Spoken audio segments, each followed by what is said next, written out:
The gentlelady from Indiana is recognized for 5 minutes. Thank you, and thank you, Mr. Chairman, for holding this important hearing. I actually had the opportunity when I was U.S. Attorney, and I now don't recall what year, we toured your center and learned it was sometime between, I would say, '02 and '06 that I toured the center and was very involved in our Internet Crimes Against Children Task Force with Assistant U.S. Attorney Steve DeBroda, who I know works a lot with the center. And my question is, how, when we have ICAC task forces all around the country, as well as maybe local jurisdictions have child exploitation task forces, when kids come up in their investigations and photos, but you don't know enough, you don't know who the child is or even where the crime is taking place, how are the photos or the images of those children shared with you so you can figure out if you have information in your databases about what law enforcement is looking at? That's a great question. Well, we get our images from a number of sources. The principal one is our cyber tip line, which, again, we've received over 2.6 million reports. Many of them do contain images of yet-to-be-identified children.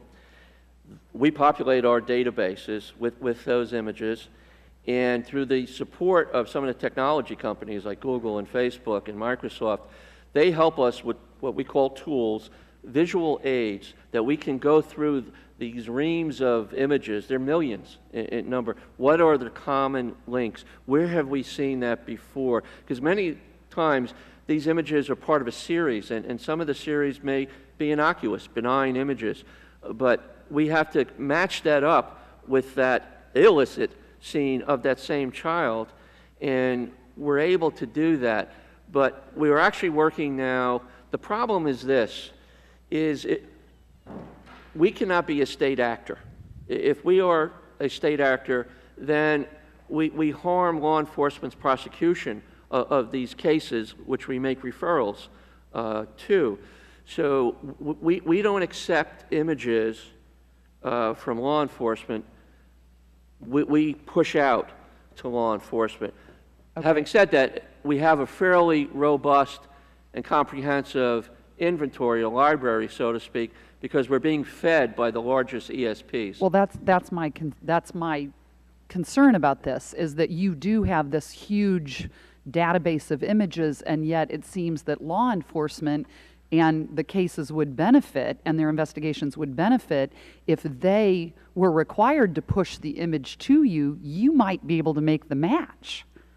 Well, they have access to ours. They have access, and we coordinate through Interpol, so there are common databases that have access points. But again, we have to segregate what we receive from law enforcement to ensure it's not tainted for potential Fourth Amendment challenges when these cases are prosecuted. Okay, I'd like to talk to you about that a bit further offline as to how we can help resolve some of this, because Absolutely. I think that your center and all of these task forces, maybe we should talk about how they can work in even closer cooperation.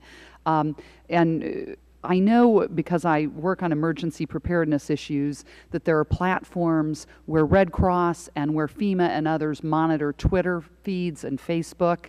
Are you in a position, either working with Google, Palantir, Facebook, where you are monitoring Twitter feeds and Facebook, maybe in geographic areas, to try to find out what's going on in some communities? We don't monitor, but we do have links, and both through all the companies that you mentioned, they actually partner with us, provide access to their software applications, and more importantly, their audiences, in the case of Google and Facebook.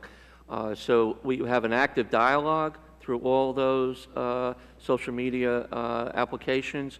We don't monitor them per se. We encourage an active engagement, though. Are you familiar, though, with what I'm talking about, that FEMA and Red Cross actually monitor for maybe public health outbreaks or, after emergencies, cries for help and so forth? Sure. Well, we actually partner with FEMA because, as you know, Congress has designated the National Center as a national relocation center when children go missing in a mass disaster. And so we've worked closely in establishing protocols with FEMA and the Red Cross in the event of a potential crisis. So we kind of piggyback on their resources and programs, and they bring us in when they see the need.